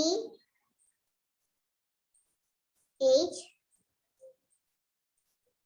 এবং কিউ, যেটা পড়ছিলাম সেটা বিএইচটি বিএইচ এবং টিবিএইচ কিউ, এটা হচ্ছে সেই অ্যান্টিঅক্সিডেন্ট রাসায়নিক প্রিজারভেটিভ। আচ্ছা, আর কিছু এখান থেকে লাগবে না। ট্যালকম পাউডার থেকে লাগবে হচ্ছে ট্যালকে, এটার মূল উপাদান হচ্ছে ট্যাল, এটার রাসায়নিক নাম হচ্ছে হাইড্রেটেড ম্যাগনেসিয়াম সিলিকেট। সংকেত যদি সম্ভব হয় পড়বা, প্রথম সংকেতটা, বাকিগুলো তেমন একটা আসে না কখনো, ম্যাগনেসিয়াম সিলিকেটটাই আসে। চুলের কোমলতা দেয় আমি বলে ফেলছি, পেট্রোলিয়াম অয়েল এবং ক্যানোলা অয়েল, আর বাকিগুলো পরে দেখতেছি। আচ্ছা, ট্যালকের সাথে মূল পিচ্ছিলকারক হিসেবে ব্যবহার করা হয় হচ্ছে জিঙ্ক স্টিয়ারেট, ম্যাগনেসিয়াম সিলিকেট এবং অন্যান্য সিলিকেট। এই জিঙ্ক স্টিয়ারেট যেটা সেটা একটা কোমল অ্যান্টিসেপটিক। এটা হচ্ছে এখন বর্তমানে সব ধরনের ট্যালকম পাউডার ইউজ করা হয়, কারণ জিঙ্ক হচ্ছে অ্যান্টিসেপটিক হিসেবেও কাজ করে, আবার জিঙ্ক হচ্ছে সান প্রোটেকশনও দেয়। ঠিক আছে, এই স্টিয়ারেটের পরিমাণ 4 to 8% এর মধ্যে থেকে কোনো সংখ্যা লাগবে না, এখান থেকে কোনো সংখ্যা লাগবে না। ঠিক আছে, এখানে তোমার পাউডারকে থাপানোর জন্য কিছু ক্যালসিয়াম ম্যাগনেসিয়াম কার্বনেট দেওয়া হয়। মেইন উপাদানটা নামে মনে রাখবা ট্যাল, এখান থেকে জাস্ট উপাদানের নাম মনে রাখবা, শুধু নাম মনে রাখবা। ট্যাল্ক, জিঙ্ক বা ম্যাগনেসিয়াম স্টিয়ারেট, ম্যাগনেসিয়াম কার্বনেট, এটা হচ্ছে ফাঁপায় বা আয়তন বৃদ্ধি করে, আর মেনথলকে সুগন্ধি বস্তু হিসেবে দেওয়া হয়। উপাদানের কার্যকারিতা কি জাস্ট রিডিং করবা। ট্যাল্ক হচ্ছে পিচ্ছিলকারক, আর ঘামাচি রোধক হচ্ছে জিঙ্ক স্টিয়ারেট কারণ সে অ্যান্টিসেপটিক, আর ম্যাগনেসিয়াম তো পাউডারকে ফেপে তোলে, আর মেনথল তো তোমার সুগন্ধি। তারপরে আসো তোমার ব্যবহারের সতর্কতা কি, এটা যদি নাকের মুখে ঢুকে যায় তখন ফুসফুসে গিয়ে তোমার ইনফেকশন করতে পারে। বেবি পাউডারে তোমার যেটা এক্সট্রা অ্যাড করতে হয় সেটা হচ্ছে অ্যান্টিসেপটিক। এই বেবি পাউডারে আমরা অ্যান্টিসেপটিক হিসেবে বোরিক অ্যাসিড ইউজ করি, যেন হচ্ছে বাচ্চাদের লালচে ভাব বা অনেক সময় তাদের ডাইপার র্যাশ হয়, ডাইপারের কারণে তাদের পায়খানার রাস্তা এবং প্রস্রাবের জায়গায় লালচে র্যাশ হয়, সেটা যেন না হয় এই জন্য বেবি পাউডারে বেশি পরিমাণে অ্যান্টিসেপটিক ইউজ করা হয়, যেটা তুমি মুখে মাখলে হবে না, ও কারণে বোরিক অ্যাসিড হচ্ছে মুখের জন্য তেমন একটা ভালো নয়, তো হচ্ছে বাচ্চাদের জন্য ইউজ করা হয়। আচ্ছা, আর সাথে তো জিঙ্ক স্টিয়ারেট থাকবেই। এখানে হচ্ছে বেবি পাউডারের যে উপাদানগুলোর নাম আছে, এই উপাদানগুলো পড়বে। এখানে দেওয়া আছে ট্যাল্ক, তো মেইন জিনিস, এটা থাকতেই হবে, এটা হচ্ছে মূল উপাদান, কোনো সংখ্যা লাগবে না। তো ত্বককে পিচ্ছিল ঘর্মরোধ করে। ম্যাগনেসিয়াম স্টেরয়েড হচ্ছে একটা অ্যান্টিসেপটিক, ঘামাচি বা ত্বক হতে দেয় না, ত্বকে র্যাশ হতে দেয় না। তারপর বোরিক অ্যাসিডটা ইম্পর্টেন্ট খুবই, এটা ডায়াপার র্যাশ দূর করে। ম্যাগনেসিয়াম কার্বনেট আগে দেখে আসছি পাউডারকে হালকা করে, এবং জিঙ্ক অক্সাইড এটা হচ্ছে ত্বকের কোমলতা বর্ধক, ত্বককে আরাম দেয়। স্টেরাইল অ্যালকোহল এটা হচ্ছে কোমলতা বর্ধক, এটা পরিষ্কার করে রাখে মুখকে এবং সুগন্ধি দেয়। দেখবো আমরা অনেকেই ফেসে হচ্ছে বেবি পাউডার ইউজ করি, তবে এটা ইউজ করার ক্ষেত্রে সতর্ক থাকতে হবে। বোরিক অ্যাসিড কিন্তু স্কিনের জন্য অতটা ভালো না। বাচ্চাদের যেহেতু র্যাশ হয়, সেজন্য ডায়াপার র্যাশে বোরিক অ্যাসিড যুক্ত পাউডারগুলো ইউজ করা হয়। সব বেবি পাউডার থাকে এমন না, কিছু কিছু কম বেশি থাকতে পারে। তোমরা সবসময় উপাদানগুলো পড়ে নিবে। তারপর হলো স্নো বা ভ্যানিশিং ক্রিম। ভ্যানিশিং ক্রিম মানে মুখে দিলি আর হচ্ছে বোঝা যাবে না তুমি জিনিসটা দিছো। এটা হচ্ছে আমার আগে পন্ডস এর ভ্যানিশিং ক্রিম পাওয়া যেত, এখন সবকিছু বিবি ক্রিম হয়ে গেছে। এটা তৈলাক্ত ত্বকের জন্য খুব উপযোগী। এটা তেল তেলে ভাব নাই, এটা আমরা পড়ছি। এটা হচ্ছে অয়েল ইন ওয়াটার ইমালশন। এখান থেকেও জাস্ট হচ্ছে কি পড়বা, উপাদান পড়বা, কোনো সংখ্যা লাগবে না। এখানে দেখো তো চিনতে পারো কিনা ট্যালকম প্রস্তুতের মূল উপাদান কোনটি? এখানে সংখ্যা আসছে তোমাদের কুমিল্লা বোর্ড 2015-তে। অ্যানসার কি হবে এমসিকিউটার?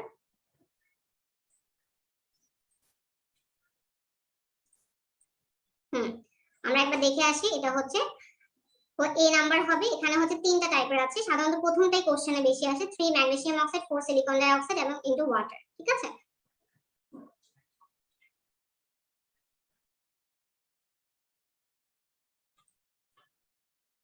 এখানে হচ্ছে যে আমি স্কিনের হচ্ছে এখানে কালার ছবিটা আছে। দেখো এটা হচ্ছে একদম প্রথম লেয়ারে থাকে স্ট্র্যাটাম কর্নিয়াম, তারপর স্ট্র্যাটাম লুসিডাম থাকবে, তারপর স্ট্র্যাটাম গ্র্যানুলোসাম, স্পাইনোসাম এবং ব্যাসালি, এটা হচ্ছে এপিডার্মিসে থাকবে। প্রথম যে তিনটা লেয়ার একবার এক লেয়ারে দেখা যাচ্ছে সেটা হচ্ছে কর্নিয়াম, এগুলো পুরোটা ডেড সেল, কেরাটিন বলি, এটা জাস্ট শেড হয়ে হয়ে যায়। তারপরে হচ্ছে থাকে স্ট্র্যাটাম লুসিডাম, একটা চিকন লেয়ার, এটা হচ্ছে মাইক্রোস্কোপিক্যালি যে তোমার মেডিকেলের বইগুলোতে দেওয়া থাকে বা গুগল সার্চ করলে পেতে পারো। স্ট্র্যাটাম গ্র্যানুলোসাম, স্পাইনোসাম, একদম লাস্টের লেয়ারটা হচ্ছে ব্যাসালি। এই ব্যাসালির নিচ থেকে একদম সোয়েট গ্ল্যান্ড এবং হেয়ার ফলিকলের নিচ পর্যন্ত এই অংশটা হচ্ছে ডার্মিস, এবং তার নিচে হচ্ছে হাইপোডার্মিস। হাইপোডার্মিসে সাধারণত ব্লাড ভেসেল গুলো থাকে। দেহত্বকের উপাদানগুলো আমরা দেখে আসছি বইয়ের থেকে, এই অংশগুলো এখান থেকে আরেকবার পড়ে নিবে।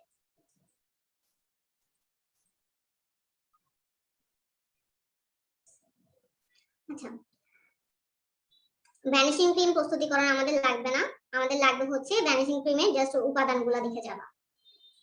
এখানেও আমাদের উপাদান তোমার পার্সেন্টেজ লাগবে না। স্টিয়ারিক অ্যাসিড, স্টিয়ারিক অ্যাসিডের সংকেতটা জানবে, গ্লিসারিনের সংকেত জানবে, কার্বিটল ইউজুয়ালি লাগে না, ফসফিক পটাশ যেটা এটা সংকেত জানবে, মিথাইল প্যারাবেন প্রিজারভেটিভ হিসেবে ব্যবহার করা হয়। প্যারাবেনে আমরা অপকারিতা পড়ে আসছি। প্যারাবেন কি করে, কি সাইড এফেক্ট আছে ওর, প্যারাবেন কি সাইড এফেক্ট আছে দেখে আসলাম এর আগের দিন।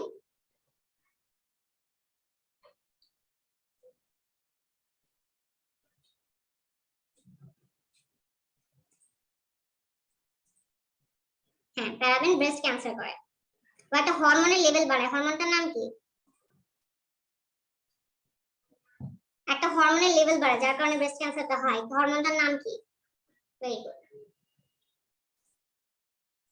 আচ্ছা, বলো তো একটু আগে দেখে আসছি টয়লেট্রিজ বলতে আমরা কি কোন কোন জিনিসকে বুঝি? টয়লেট্রিজ বলতে আমরা কোন কোন জিনিসকে বুঝি?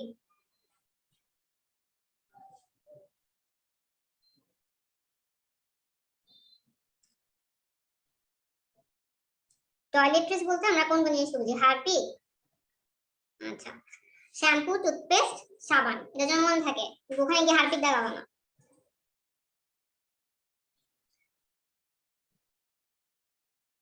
আচ্ছা, এরপরে হচ্ছে কোল্ড ক্রিম প্রস্তুতি। কোল্ড ক্রিম হচ্ছে ওয়াটার ইন অয়েল ইমালশন। এখানে হচ্ছে ফর্মুলা আছে, ফর্মুলা থেকে আমরা হচ্ছে শুধু নাম মনে রাখবো, মনে থাকে যেন। হ্যাঁ, এখানে তোমাদের সংখ্যাটা লাগবে না।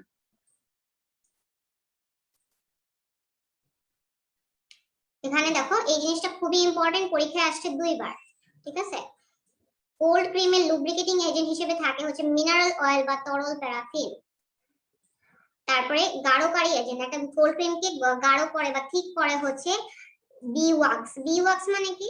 বি ওয়াক্স, বি ওয়াক্স মানে মৌমাছির চাকে যে ওয়াক্স থাকে সে বি ওয়াক্স। ঠিক আছে, এই বি ওয়াক্সটা হচ্ছে গাঢ়কারী এজেন্ট, এবং আমাদের স্কিনের জন্য বি ওয়াক্সটা খুবই ভালো। তারপর গ্লিসারিন হচ্ছে প্রলেপন এজেন্ট, মানে যে মিক্স করতে সাহায্য করতেছে। বোরাক্স হচ্ছে অ্যান্টিসেপ্টিক, পাতিত পানি আর রোজমেরি অয়েল এগুলো হচ্ছে এসেনশিয়াল মানে অয়েল এক্সট্রা উপাদান হিসেবে দেওয়া হয়। মেইন জিনিস কি কি? Mineral oil, white bee wax এবং গ্লিসারিন। বোরাক্স হচ্ছে অ্যান্টিসেপ্টিক হিসেবে দেওয়া হচ্ছে। এছাড়া আরেকটা করা যায় হচ্ছে বাদাম তেল, হোয়াইট বি ওয়াক্স, বোরাক্স, আর সাথে হচ্ছে সুগন্ধি তেল, রোজ ওয়াটার দেওয়া যায়। এই বোরাক্স যে উপাদানটা আছে, বোরাক্সের সংকেতটা দেখবে, এটা বিস ওয়াক্সের ফ্যাটি অ্যাসিডের সাথে বিক্রিয়া করে ইমালশন তৈরি করে ক্রিমকে স্টেবল রাখে। এই কথাটা লাগবে।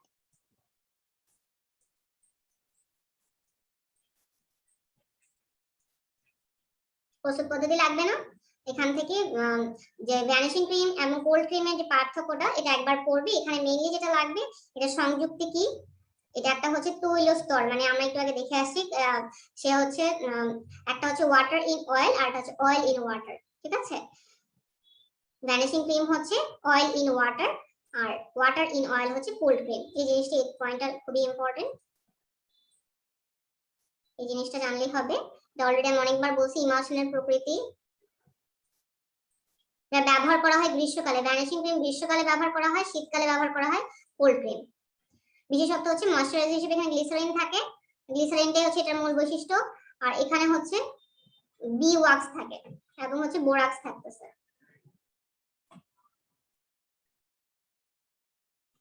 বি ওয়াক্স মানে মোম বলতে এখানে বি ওয়াক্স বোঝাচ্ছে, এবং বোরাক্স এটা কোল্ড ক্রিমে ব্যবহার করে একটা মোমের আস্তরণ তৈরি করে যা ত্বক থেকে পানি বের হতে বাধা দেয়, এবং বোরাক্স মোমের ফ্যাটি অ্যাসিডের সাথে বিক্রিয়ায় একটা সোডিয়াম সাবানের মতো তৈরি করে যেটা তোমার ইমালশনটা স্থায়িত্ব বাড়িয়ে দেয়। আচ্ছা, লিপস্টিক প্রস্তুতি কবে তৈরি হয়েছে লাগবে না।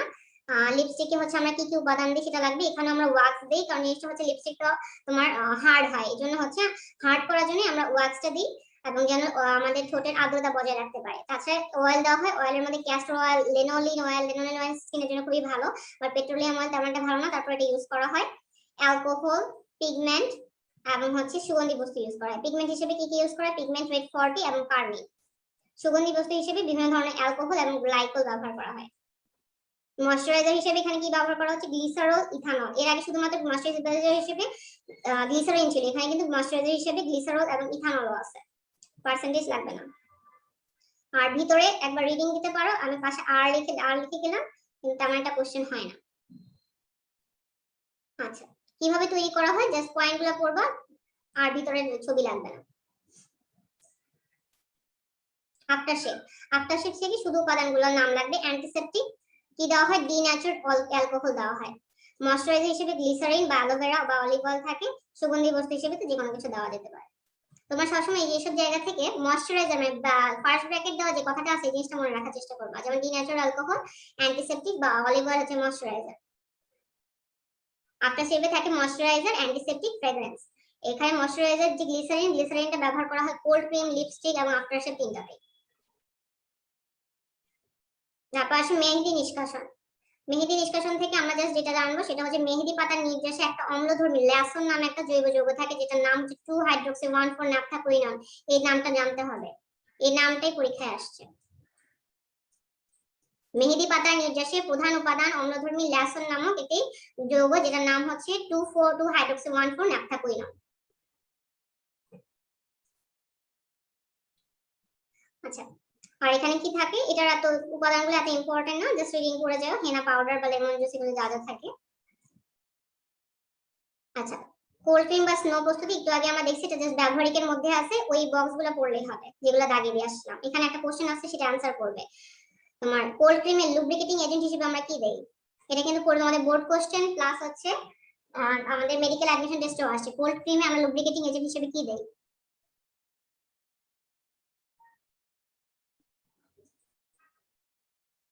কোল্ড ক্রিমে লুব্রিকেটিং এজেন্ট হিসেবে কি দেই, এমসিকিউ 5.16। তরল প্যারাফিন, এটা ভুলা যাবে না।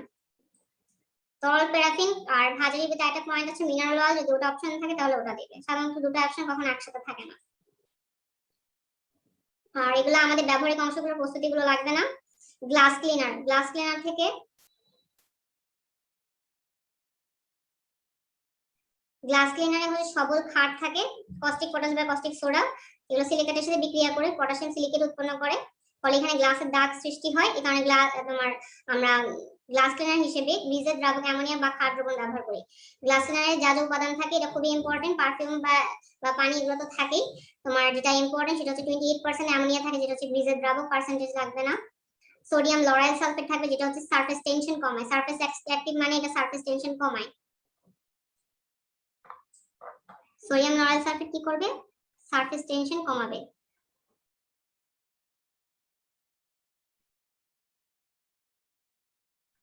নাহলে কিন্তু পানি ওরা হচ্ছে পরিষ্কার করতে পারবে না গ্লাস ক্লিনার।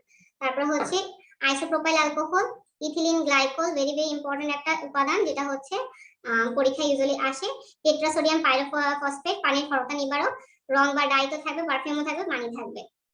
টয়লেট ক্লিনার এবং গ্লাস ক্লিনারের পার্থক্যের মধ্যে দেখো একটা কোশ্চেন আছে, কোনটা টয়লেট ক্লিনারে গ্রিজের দ্রাবক, কোনটা হচ্ছে গ্লাস ক্লিনারে গ্রিজের দ্রাবক।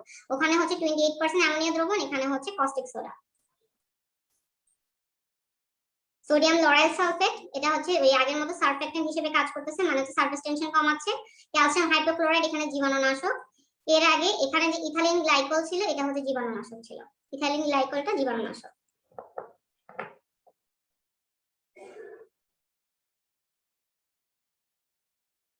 গ্লাস ক্লিনারের ক্ষেত্রে ইথাইলিন গ্লাইকল জীবাণুনাশক, আর ওর ক্ষেত্রে ক্যালসিয়াম হাইড্রোক্লোরাইড, সাথে হচ্ছে ফেনল থাকতেছে, এটাও দুর্গন্ধনাশক এবং জীবাণুনাশক। ময়লা পরিষ্কারের কৌশল এত কিছু লাগবে না, পারলে রিডিং দিও, না পারলে দরকার নাই। এখানে এই দুটো পয়েন্ট মনে রাখবে, টয়লেটে দুর্গন্ধ বা দাগ দূর করতে ব্লিচিং পাউডার বা ক্যালসিয়াম হাইড্রোক্লোরাইড ইউজ করে, জীবাণুনাশক রূপে ফেনল ব্যবহার করা হয়, দুর্গন্ধ দূর করা হয়। আচ্ছা, এরপরে যেটা লাগবে, এইখানে কাঁচগুলোর সংকেত লাগবে। সাধারণ কাঁচের সংকেত শুধুমাত্র দেখো, calcium oxide 5 silicon die oxide সব জায়গাতে থাকে। তোমাকে মনে রাখতে হবে সোডিয়াম অক্সাইড, সাধারণ কাঁচে থাকবে সোডিয়াম অক্সাইড। আর পটাশ কাঁচ বা শক্ত কাঁচ, রাসায়নিক কাঁচ যন্ত্রে থাকবে পটাশিয়াম অক্সাইড, তোমরা প্রথম অক্সাইডটা মনে রাখবা। পাইরেক্স বা জেনা কোম্পানির কাঁচে থাকবে হচ্ছে বোরিক অক্সাইড। এরপরে আসো, অ্যামোনিয়া দ্রবণ কেন ব্যবহার করা হয়? কারণ হচ্ছে তোমার কস্টিক পটাশ যদি আমি বা কস্টিক সোডা যদি আমি ইউজ করতাম, সেটা সোডিয়াম সিলিকেট তৈরি করতো, এবং সোডিয়াম সিলিকেট হচ্ছে কাঁচের গায়ের মসৃণতা নষ্ট করে। এই কারণে আমরা গ্লাস ক্লিনার হিসেবে অ্যামোনিয়া দ্রবণ ব্যবহার করি, কারণ অ্যামোনিয়া কাঁচের সাথে কোনো বিক্রিয়া করে না। কিন্তু সোডিয়াম হাইড্রোক্সাইড টয়লেট সামগ্রীর কোনো ক্ষতি করে না, কারণ টয়লেটের যে উপাদান, মানে আমাদের টয়লেট ট্যাঙ্কগুলো হচ্ছে পোর্সেলিন সামগ্রী। এখানে চায়না ক্লে থাকে, চায়না ক্লে সংকেত লাগবে পটাশ ফেলসপার, এটার সংকেত লাগবে, এটা তোমাদের অন্য চ্যাপ্টারেও আছে, এখান থেকে সংকেতগুলো পড়ে ফেলবে। এখানে হচ্ছে এই পোর্সেলিন সামগ্রীর সাথে ওটা সাধারণত তেমন কোনো বিক্রিয়াতে যায় না বা কোনো ধরনের দাগ তৈরি করে না, এই কারণে হচ্ছে তোমার টয়লেট সামগ্রী ক্ষতি করে না। সাধারণত পোর্সেলিন সিরামিক হচ্ছে পানি রোধী হয়, এবং পোর্সেলিনের উপর সোডিয়াম হাইড্রোক্সাইডের ক্ষার দ্রবণের কোনো বিক্রিয়া হয় না। এই তো। আর আমরা ভিনেগার প্রস্তুতি অলরেডি দেখে আসছি। ভিনেগার প্রস্তুতি থেকে যা যা বলেছি, আগে হচ্ছে তোমরা তোমাদের পরীক্ষার জন্য প্রস্তুত প্রণালীটা ভালো করে পড়বে, বিক্রিয়াটা বারবার লিখে পড়বে, এনজাইমের নাম ভুলা যাবে না, ঠিক আছে? আর লাস্টে একটা বক্স আছে দেখো, সারণী 5.1, একদম লাস্টে ভিনেগারের শেষে 5.1 এ চলে যাবে। এখানে কিছু এনজাইম আছে, এনজাইমগুলোর উৎসর মধ্যে মনে রাখবা হচ্ছে জাইমেজ এনজাইমের উৎস হচ্ছে ইস্ট, তারপরে ইনভার্টেজের উৎস হচ্ছে ইস্ট এবং ক্ষুদ্রান্তীয় রস, ঠিক আছে? ইনভার্টেজ এনজাইমের আরেকটা নাম হচ্ছে সুক্রেজ, ঠিক আছে? এগুলো হচ্ছে উৎসের মধ্যে মনে রাখবে। আর বাকি যে এনজাইম দেখো, সেলুলেজ কাকে ভাঙবে, সেলুলোজ কে ভাঙবে, ওদের সাবস্ট্রেটের নাম অনুসারেই হচ্ছে এনজাইমের নাম। সেলুলেজ সেলুলোজ কে ভাঙবে, কি তৈরি করবে? গ্লুকোজ মনোস্যাকারাইড, অলরেডি তোমরা বায়োলজিতে পড়েছো। অ্যামাইলেজ ভাঙবে হচ্ছে স্টার্চ এবং ডেক্সট্রিন কে, ভাঙে কি করবে? মল্টোজ করবে। মল্টোজ মানে কি? গ্লুকোজ এবং গ্লুকোজ। তারপর ল্যাকটোজ মানে কি? ল্যাকটোজ মানে কি বলো তো? ল্যাকটোজ মানে কি বলো?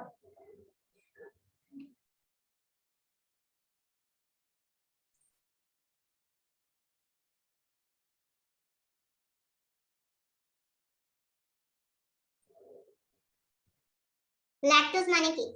গ্লুকোজ এবং গ্যালাক্টোজ, এখনো গ্লুকোজ এবং এখনো গ্যালাক্টোজ, দুইটা মনোস্যাকারাইড নিয়ে একটা ডাইস্যাকারাইড ল্যাকটোজ। এই ল্যাকটোজকে ভাঙবে হচ্ছে ল্যাকটেজ এনজাইম। ম্যালটেজ ভাঙবে হচ্ছে মল্টোজকে, এটা হচ্ছে মল্টোজ মানে হচ্ছে গ্লুকোজ প্লাস গ্লুকোজ। আর গ্লুকোজ প্লাস ফ্রুক্টোজ তো আমরা দেখে আসছি ইনভার্ট চিনি। আর ইনুলিনেজ ও হচ্ছে ইনুলিনকে ভাঙবে fructose plus fructose, fructose plus fructose হচ্ছে শেষ তোমার ইনুলিন। এরপর হচ্ছে প্রোটিয়েজ এনজাইম। প্রোটিয়েজ এনজাইম আমরা জানি পেপসিন, পেপসিন সব প্রোটিনকে ভেঙে পেপটাইড করে। ট্রিপসিন হচ্ছে প্রোটিনকে ভেঙে অ্যামাইনো অ্যাসিডস করে। লাইপেজ এনজাইম, লাইপেজ আছে লাইপেজ, অ্যাস্টারেজ, কোলেস্টেরেজ এবং হচ্ছে লেসিথিনেজ। ওরা ফ্যাটকে, লাইপেজ ফ্যাটকে ভেঙে কি করবে? ফ্যাটি অ্যাসিড এবং গ্লিসারিন। অ্যাস্টারেজ হচ্ছে ফার্স্ট ডিগ্রি অ্যালকোহল এস্টারকে ভেঙে ফ্যাটি অ্যাসিড অ্যালকোহল। কোলেস্টেরেজ কোলেস্টেরল এস্টারকে ভেঙে ফ্যাটি অ্যাসিড কোলেস্টেরল।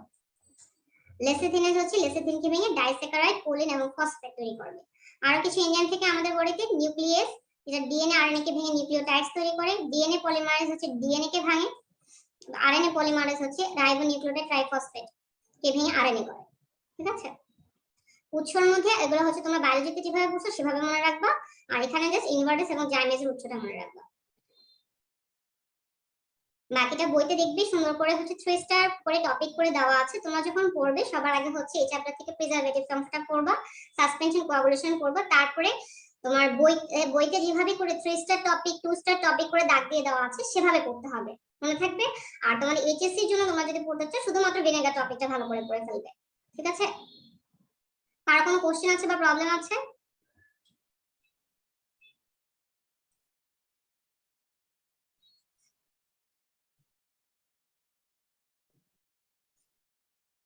প্রবলেম না থাকলে আমাকে এই প্রবলেমগুলোর উত্তর দাও।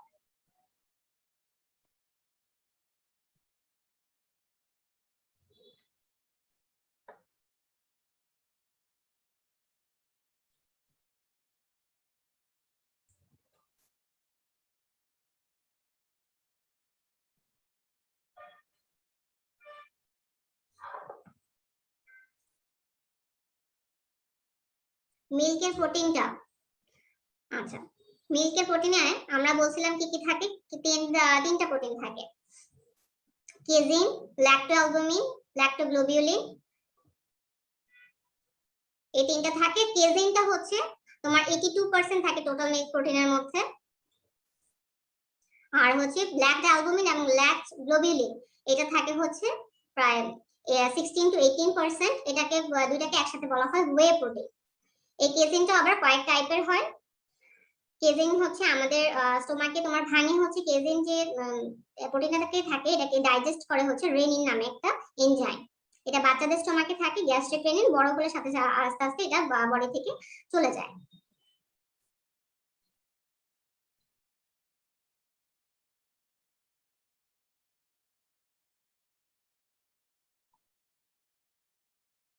দেখো কেজিন, ল্যাক্টোঅ্যালবুমিন, ল্যাক্টোগ্লোবিউলিন তিনটা প্রোটিন থাকে।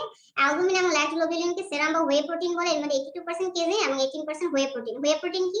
ল্যাক্টোঅ্যালবুমিন এবং ল্যাক্টোগ্লোবিউলিনকে সেরাম বা ওয়ে প্রোটিন বলা হয়। ঠিক আছে, কেজিনের মধ্যে হচ্ছে দুইটা অ্যামাইনো অ্যাসিড থাকে না, একটা হচ্ছে গ্লুটামিন, একটা হচ্ছে অ্যাসপারাজিন। এই দুটো প্রোটিন থাকবে না। এটা হচ্ছে গঠনগতভাবে এটা হচ্ছে ফসফোপ্রোটিন, আর এটা পানিতে অদ্রবণীয়। অ্যাসিড মিশালে কেজিনটা হচ্ছে অদক্ষেপ রূপে পৃথক হয়ে পড়ে। আর এটা হচ্ছে 4 ধরনের, আলফা S1 S2 বিটা এবং গাম্মা S1। এখান থেকে কোশ্চেন সাধারণত হয় কোন প্রোটিনটা আমাদের বেশি থাকে। মায়ের দুধে হচ্ছে প্রোটিন কয় পার্সেন্ট থাকে? 0.9%, এবং অন্যান্য পশুর দুধে থাকে প্রায় 4.6%, 3.2 থেকে 4.6%। আমাদের সাধারণত কেজিন থাকে হচ্ছে 2%, 18% থাকে ওয়ে প্রোটিন। ওয়ে প্রোটিনটা হচ্ছে ল্যাক্টোঅ্যালবুমিন, ল্যাক্টোগ্লোবিউলিন। এতটুকুই আমাদের মনে রাখতে হবে। বোঝা গেছে? রেসপন্স করো যে কোশ্চেন করেছো। ঠিক আছে, আর কেউ?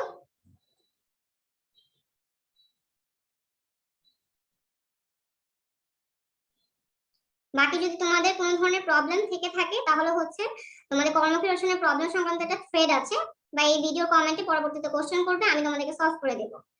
তোমাদের এইচএসসি পরীক্ষার জন্য তোমরা আগে তোমাদের সেই গুরুত্বটা দিয়ে তোমরা হচ্ছে ভিনেগার অংশটা ভালো করে পড়বে। মেডিকেলের জন্য তোমরা হচ্ছে যতটুকু দাগানো ততটুকু পড়তে হবে, 3 স্টার টপিকগুলো আগে পড়বে। ঠিক আছে, আমাকে তাহলে বলো হেয়ারের ইমালসিফায়ার রূপে নিচে কোনটি ব্যবহৃত হয়? প্রিজারভেটিভের মধ্যে সংকেত করতে হবে তোমার শুধুমাত্র হচ্ছে ভিনেগার মানে অ্যাসিটিক অ্যাসিডের, বাকিগুলো সংকেত করা লাগবে না। ঠিক আছে, প্রিজারভেটিভের যে বক্সটা আছে সেই বক্সটা ভালো করে পড়বে। বক্সের মধ্যে অ্যাসিডগুলোর হচ্ছে পিএইচ পড়বে, এবং হচ্ছে ওদের অনুমোদিত মাত্রা পড়বে, কোন কোন খাবার সংরক্ষণ করা যায় সেটা পড়বে। এবং সংরক্ষণের ক্ষেত্রে অনেকে কোশ্চেন করেছিল, তোমার হচ্ছে তোমার বোর্ডে এক ধরনের কোশ্চেন আছে, বোর্ডে যেটা অ্যানসার ধরা হয় তোমাকে সেটাকে অ্যানসার হিসেবে পড়তে হবে। কারণ বইয়ে তোমার হাজারি এবং সঞ্জিত গুহ মিলে প্রিজারভেটিভের বিভিন্ন খাবারের ক্ষেত্রে কিছু তারতম্য আছে। আমরা মেইনলি হাজারিটাই ফলো করব, এবং তোমরা তোমাদের বোর্ড কোশ্চেনগুলো সব সলভ করবে। বোর্ড যেটা অ্যানসার দিবে আমাদেরকে সেটা অ্যাকসেপ্ট করতে হবে। তবে এমবিবিএস এর জন্য তোমরা হচ্ছে হাজারি বই লাইন বাই লাইন যা আছে সেটা মনে রাখতে হবে।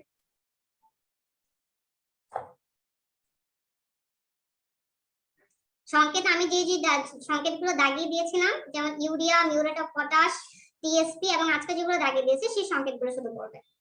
ইডিটি এরও সংকেত লাগবে না। আচ্ছা, হেয়ার অয়েল ইমালসিফায়ার রূপে আমরা ব্যবহার করি অলিক অ্যাসিডকে। ভ্যানিশিং ক্রিমের প্রধান উপাদান কি?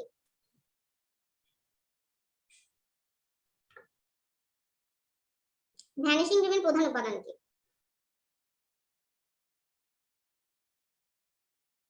এখানে প্রধান উপাদানগুলোর মধ্যে যেগুলো আছে সেটার মধ্যে এটা হবে বোরাক্স। ঠিক আছে,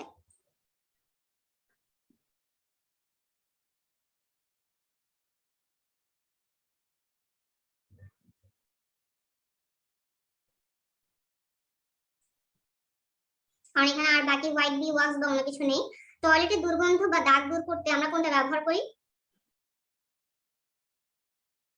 হুম, বেবি পাউডারে আমরা অ্যান্টিসেপটিক হিসেবে কি ব্যবহার করি?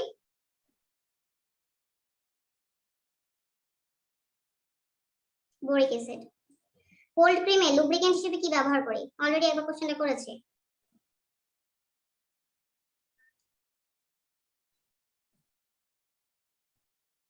রাইট, তরল প্যারাফিন। ঠিক আছে, আজকের মতো এখানে ক্লাস শেষ। এখানে কিছু কোশ্চেন এক্সট্রা তোমাদের দেওয়া থাকবে, সেগুলো হচ্ছে তোমরা বাসায় সলভ করবে এবং পড়ে তারপরে সলভ করবে। কিছু ছবি এখানে তোমাদের লেকচারের সাথে অ্যানোটেড লেকচারের সাথে দিয়ে দেওয়া হবে, এটা তোমরা সলভ করবে। কোনো জায়গায় যদি না বুঝতে পারো তাহলে হচ্ছে আমাকে তোমরা হচ্ছে ওই থ্রেডের মধ্যে আমাকে জানাবে বা কমেন্ট করবে, আমি সেখানে অ্যানসার গুলো বলে দিব। অ্যানসার গুলো তোমরা সবই পারবে। ঠিক আছে, আজকে এখানেই ক্লাস শেষ। কোনো সমস্যা থাকলে যা আমাকে ওই কমেন্টের থ্রেডে তোমরা জানাবে। Thank you.